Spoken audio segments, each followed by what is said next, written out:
Folks, welcome back to another great episode of Get.Out.N.Drive.Podcast. John, I can't believe it. We're at SEMA 2022 and we're in the Racing Junk booth. Yep.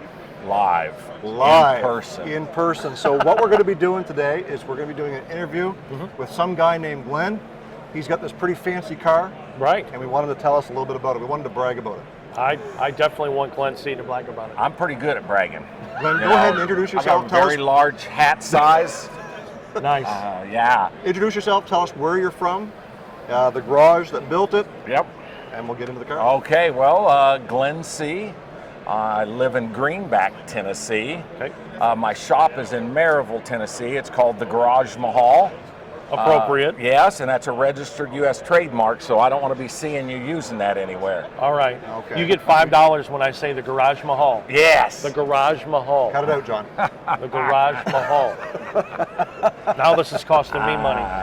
No, free for you guys. Oh, okay. Okay. Great. There we go. So, couple of years ago, probably 4, Joe McCall from Borowski Racing Engine comes over to the Garaj Mahal and says, Glenn, have you ever built a pinch nose street rod that had a turbo in it? I said, no, but let's do it. Let's try it. Now I know why nobody's ever built one of these cars. Okay. 102 feet of stainless steel piping and tubing to make that turbo work, because the turbo sits where the radiator is, right? Right. And the radiator sits where the trunk is. Right. So you got to get that stuff back and forth. Right. That wasn't a smart idea. No. Probably won't be building another one of those. Quite challenging, but it makes the car more unique. That's why I think we won. We went to the Riddler and we got grade 8, runner up to the Riddler this March, and we've had fanfare everywhere we take the car. It's been a big hit. Good for the shop, right? Getting our name known and get out there to support our industry and to support my guys. We're a very small shop, 5 guys. They've been with me forever. Okay. It's a family at the Garaj Mahal. Our customers somehow become our best friends.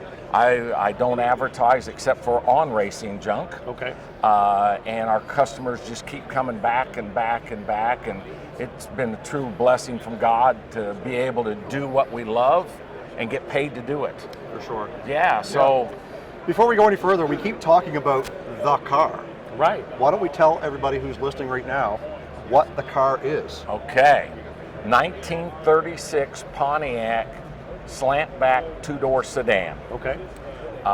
The car, believe it or not, being from East Tennessee and the famous highway that everybody heard of in the movies. Right. So smuggling moonshine was a big thing around East Tennessee. That car came out of a barn. Everybody knew about the car. It sat outside this barn in its later years. Had a couple of bullet holes in the side, and of course the rumors flew around. It was a moonshiner's car. Right. And when we got the car, it was a complete car, but no back seat. Right. But it was a field car. I mean, Field car. Yeah. Oh, it wasn't pretty. Right. But we wanted to make that a car with a feeling and a history where we come from with moonshine and Prohibition. So the car was named Prohibition, PRO capitalized for the Pro stock engine and all the 335 tire, it's crazy street machine. But we carried that theme of Prohibition into the interior. Steve Holcomb there in Knoxville built the interior. My friend John Forkham, who's a fantastic woodworker, built the hardwood floors that mimic a whiskey barrel. Oh, wow. He made us a whiskey barrel shifter for the low car shifter. Okay. Little barrel buttons that are in the seat, tufted for buttons or look like whiskey barrels. Yeah. So we tried to carry that theme, and give the car some history and some meaning and something fun to talk about. So, yeah. And I see it's well detailed, but it's not flashy. Yeah. It has no chrome on it. No. Everything is either brush finished or lightly toned. Other than the shiny paint, and even that is a subdued color. Well, when you were running shine, you didn't want any flash. No, that's right. No flash at all. So we again kept with that theory. I've got this creative mind or crazy, one of the two. Call it what you want to. They run the same track. Yes. And I thought, if I'm going to do this, I'm going to go all the way with it. So that goes down to the paint. It's an Axalta base paint that my friend at our Axalta store and I set and concocted up. The car was originally green, but not that color green. And we said, what would be even more cool and promote prohibition than a color in the lights looks dark green, but without the light it's black. So when the police pull you over that next day, not me, my car's green. I wasn't running that shine last night, that was a black car. Right, that wasn't me. Well, John, so I don't come from an area of prohibition. Okay. In Eastern Canada, we didn't have to deal with the moonshine and all that sort of thing. But at the same token, I completely understand and appreciate the story that goes along with this car, because if you look at it and you tell the story, you know exactly what was going on inside your mind when you said, this is what I want to do. Yeah. If there's one thing that you can pick out on this car to be your favorite part of the car, what is it? I just get one? One, okay. I'll let you start with one. We're going to get into the rest of them, but when I look at this, and the first thing that comes to my mind is the no chrome. Yeah. And the how clean it is, and the tail lights are hidden. Yeah. And, I think if we had to categorize what it is, it's the engine. Yeah. It's an 1163 horsepower Borowski LS turbocharged motor. That's how it got started. Okay. Joe lives near me. He had this engine. So you built the car to carry the engine around? Absolutely. That was nice of you. Just simply because it never been done. At least we, in our field of range, never seen anybody put one of those engines in a pinched nose because there's no room. Right, there is no room. And the masterpiece, if you look at the piping that it took to pull this thing together, that was 6 months of welding. I can't tell you how many hours of TIG welding went into that stainless pipe. All the little alligator cuts, and some people call them lobster cuts or pie cuts, but it took months and months and months to make that engine work. So that's the mechanical masterpiece behind this car that makes it so unique. Wow. And I can certainly appreciate that. My father has a 36 Dodge with a 340 in it. Yeah. And that's tough to work on. Yeah. So I can't imagine stuffing something with all that piping in there and still having to work around steering, suspension, cooling. Now, I understand that the cooling is coming from the rear of the car. That is correct. So explain to us how we're doing that, how are we getting the air back there? Well, we found that out after we did all this, okay? We said, hey, we probably should think about how we're going to cool that beast. And so we call up DeWitt's Radiator. Right. We said, here's what we've got. How do we do it?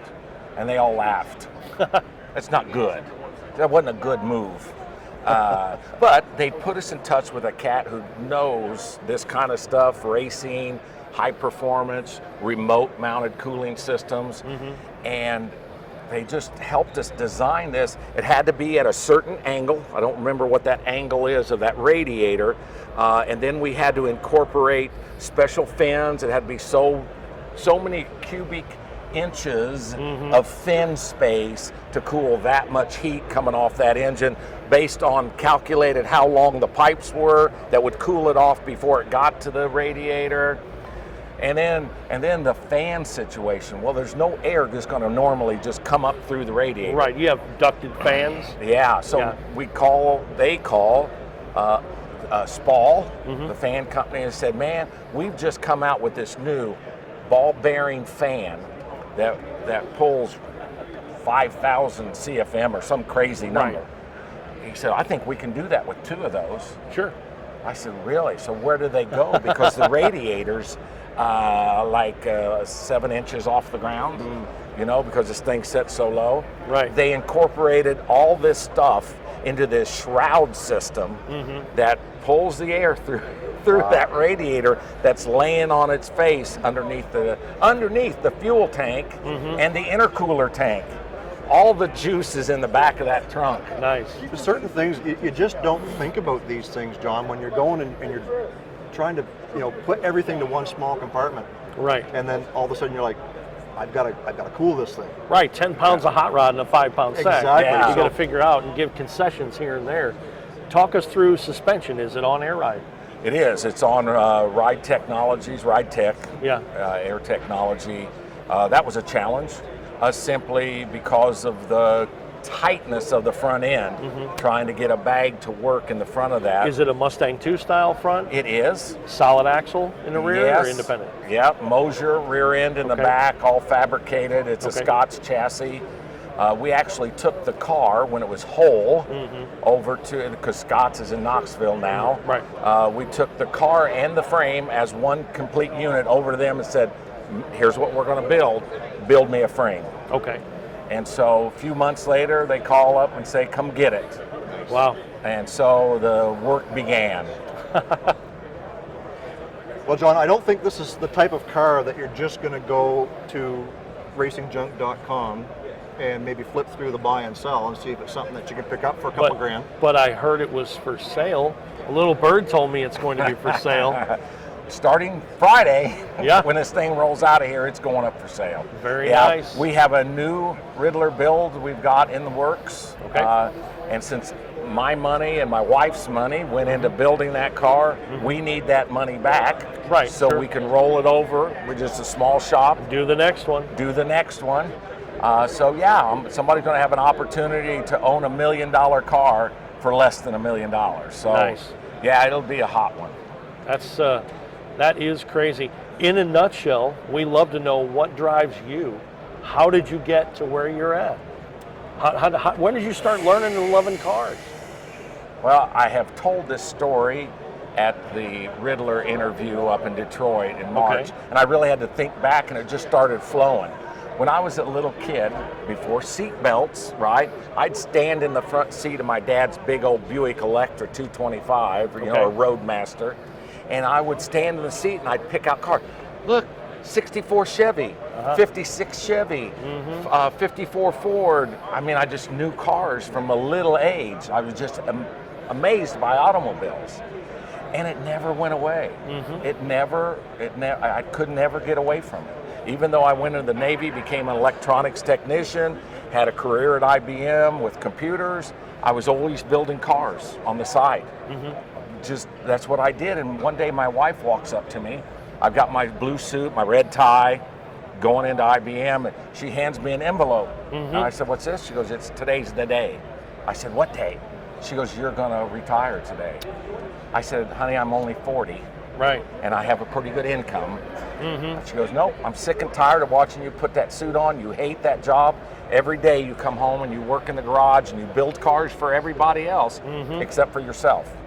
So you're going to go build cars and the money will come. Sure. So can I get my wife hooked up with your wife? Like, is this something that we can do here pretty quick? Yeah. Okay. Yeah, so we probably can. Now, will she buy off on that? I don't know, but I mean, if your wife is any type of a salesperson at all, she might be able to make something happen there. Okay. Now, Jason, there's probably going to be a fee with that. Hey, I'll leave that between them. Everything comes with a fee, and it's usually worth it. Yes, absolutely. Yeah. So, here I am 20-some years later, 25 years later. Obviously, I'm not going hungry. And just, I love what I do. I love the people I have met, like you guys. I'm building this friendship community around cars, and it's just unbelievable. It's just, That's what the cars seem to be about. Some people consider them transportation appliances. Right. Some people consider them their lifeblood. Yeah, and that's why your channel, the Get Out and Drive thing, when first time I saw that, thanks to Racing Junk, I said, wow, this is pretty cool. These are real people really pushing, driving what we build. Yes. And our community, that's the government's trying to outlaw it, and people are against us, and the green people hate these things. Right. But there's still so much passion. And what you guys are doing is, thank you. I mean, it's awesome. Well, I know we talked a little bit earlier. You said you are already a fan of National Get Out and Drive Day. Yep. And that was participated in it. You participated in Absolutely. National Get Out and Drive Day, which was this year was on October 2nd, 2022. Yep. And it is reoccurring every the first Sunday of every October. Awesome. And I'm glad, again, because of Racing Junk and Hemmings, I'm glad you were able to see that. Yeah. And I'm glad you guys did something and had fun. Yeah, I had a blast. And you know, me, the ever optimist that I am, my glass is always half full. I think it'll become one day more than once a year. I think there's a space and an opportunity in our market to have the Get Out and Drive once a month thing. Right. You know, right. I mean, I think it'll support it. Yeah. We started the National Get Out and Drive Day to get people, no matter if you have a car that is old or new or whatever, get it out of the garage. Have fun with your family. Yes. Create memories. It's not like your car, your classic car, your baby is not like your good China. Don't only use it on Christmas. No, that's right. Because someday you're going to die and say, man, I sure wish I would have drove my car. I sure wish I would have used the China. Yeah, keep it nice for the next person. Yeah, no. Drive the wheels off of it. Drive the wheels off it. John, National Get Out Drive Day isn't just for folks who have cars, because we know there's people who wish, they aspire to be able to get out and drive something. Maybe they can't for whatever reason. So we encourage you guys to get out there and, you know, take a drive in your family car. Go get some ice cream, play a board game, watch a car movie, because we want you guys to know how it feels to enjoy what it is that we enjoy on a regular basis. Talking about cars, driving cars, working on cars, building cars. Passing information on to the next generation. That's Absolutely. right. Yes. We got to do that. The feeling we got coming out on Route 66. My family moved from Illinois to Phoenix, Scottsdale area in 66. Okay. And we actually drove Route 66. So getting out and driving that and remembering the petrified forest, the painted desert, the Indian trading posts, was just, man, what a culture. And we lost it there somewhere, maybe in the 80s and the 90s. We lost that feeling of getting out and driving. Yep. So this stuff is perfect. Let's get back to a simple way of life where when we hop in our car, it's just not transportation. No, that's right. It makes us feel good again. Glenn, it makes me feel good that you feel the same way as we do. And thank you so much for taking some time. Yep. Talking Appreciate to you us guys. about All this Pontiac. Yep. And we hope to see next year Absolutely. with another one. And somewhere in between. Absolutely. Okay, guys. Thanks, Thank Glenn. you. All right.